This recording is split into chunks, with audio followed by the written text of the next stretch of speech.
안녕하세요. 오늘도 사연살롱을 찾아주셔서 감사합니다. 저는 결혼한 지 4년이 된 30대 중반의 여성입니다.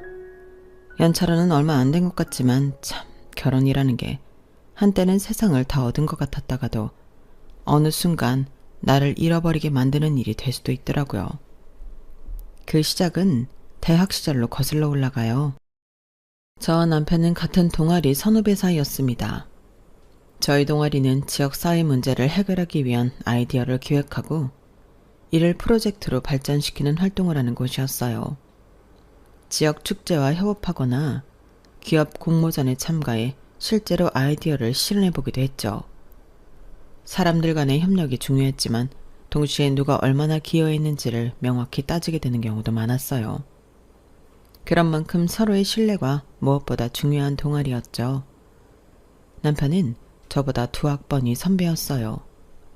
그때 남편은 동아리에서 중요한 행사와 프로젝트를 자주 리드하며 책임감 있는 모습으로 신뢰를 얻고 있었어요. 하지만 저희 동기들 사이에선 그에 대한 평이 조금 엇갈렸죠. 그 선배 좀 계산적인 것 같지 않아? 매사에 너무 따져. 그래도 책임감 하나는 확실하잖아. 행사도 잘 챙기고 돈 문제는 항상 깔끔하게 처리하니까.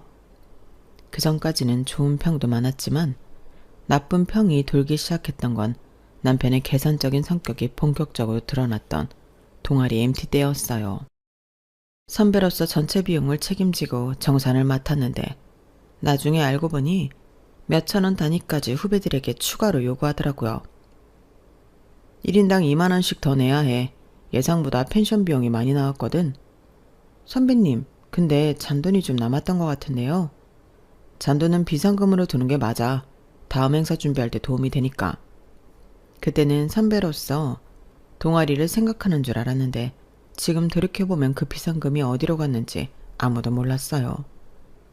또 한 번은 동아리 내에서 지역 청년 창업 지원 공모전을 준비하던 중 남편 선배가 자기가 쓴 자료 일부를 팀원들에게 빌려주는 대신 따로 보상을 요구했던 적도 있어요. 이것도 지금 생각해보면 같은 학생끼리 참 난감했던 일이었죠. 이 자료는 내가 직접 조사한 거라 내 노력이 많이 들어갔어. 그냥 가져가는 건 좀 그렇지 않나? 아니, 우리 팀 프로젝트인데 그걸 돈으로 따질 필요가 있을까요? 공정하게 하자는 거지. 내가 쓴 자료는 내가 투자한 거니까. 그때 저는 그냥 그게 그 선배의 독특한 스타일이라고만 생각했어요. 적어도 돈 문제에선 철저한 사람이란 게 나쁜 건 아니라고 느꼈거든요. 당시에 제가 그런 점들을 대수롭지 않게 넘길 수 있었던 이유는 사실 따로 있기는 했어요. 저는 남편과 연애를 시작하기 전까지 현실 감각이 거의 없는 사람과 연애를 오랫동안 했거든요.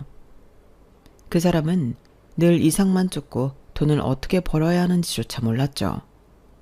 데이트를 하면 늘 제가 더 많이 부담했고 나중엔 그걸 당연히 여기는 것 같아 너무 지쳤어요. 그래서인지 현실적이고 금전 감각이 확실한 선배가 다르게 보이더라고요. 하지만 남편과 연애를 시작할 때 친구들은 저를 걱정했어요. 너 그 선배랑 괜찮겠어? 좀 너무 계산적이지 않아? 네가 상처받을 것 같아. 그래도 이상만 쫓는 사람보단 현실적인 게 낫잖아. 적어도 안정감은 있잖아. 처음에는 남편의 계산적인 면이 믿음직스러워 보이기까지 했어요.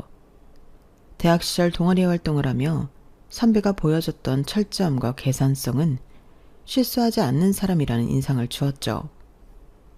공모전 자료를 팀원들에게 빌려주면서 보상을 요구하거나 MT에서 추가 경비를 꼼꼼히 계산했던 일이 이상하게 보이면서도 한편으론 절대 손해보지 않는 현실적인 성격으로 느껴지기도 했거든요.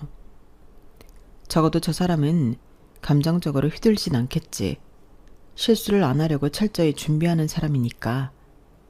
당시 저는 너무 이상적이기만 했던 이전 남자친구와의 연애 때문에 더더욱 그런 생각을 했던 것 같아요.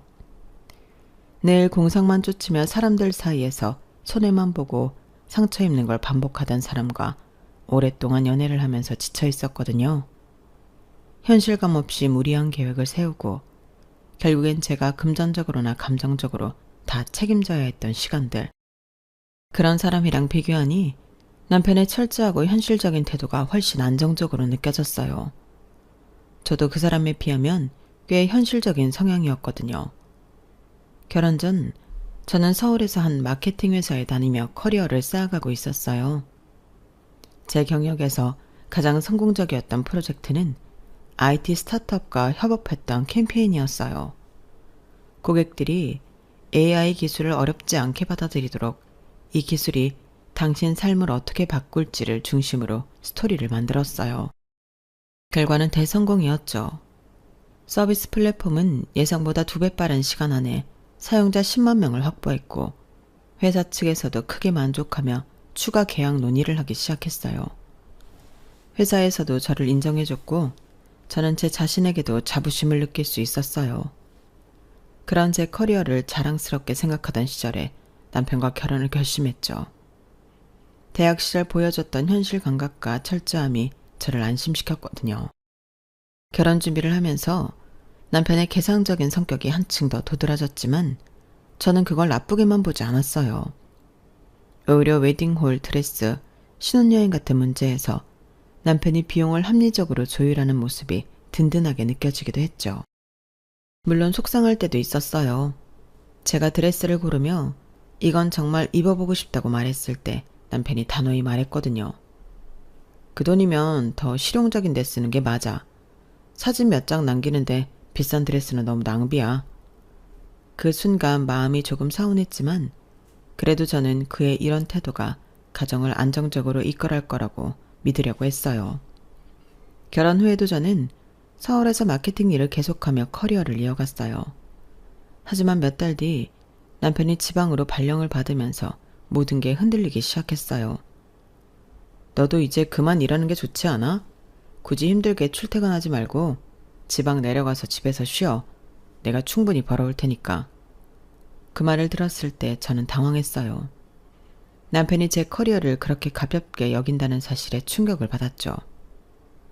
그만두라고? 이 일이 내게 얼마나 중요한지 당신도 알잖아. 내가 지금까지 얼마나 열심히 해왔는데 그걸 왜 쉽게 포기하라는 거야? 하지만 남편은 여전히 당황했어요. 그렇게 고집 부리면 우리 가정은 누가 챙겨? 지방에서 네가 출퇴근하는 건 비효율적이야. 가정을 위해 희생할 수 있는 사람이 돼야지. 결국 저는 남편과의 갈등 끝에 회사를 그만둘 수밖에 없었어요. 회사에서도 아쉬워했지만 저는 지방으로 이사해야 한다는 이유를 대면서 사직서를 냈죠. 마지막으로 사무실을 떠나던 날 책상 위에 쌓여있던 프로젝트 자료를 정리하면서 여러 가지 복잡한 마음이 들더라고요. 하지만 현실적으로도 지방에서 다니던 회사를 출퇴근하는 건 무리였기에 포기할 수밖에 없었어요. 그렇게 저는 모든 걸 정리하고 지방으로 내려갔어요. 남편은 제가 회사를 그만둔 날 이렇게 말했어요.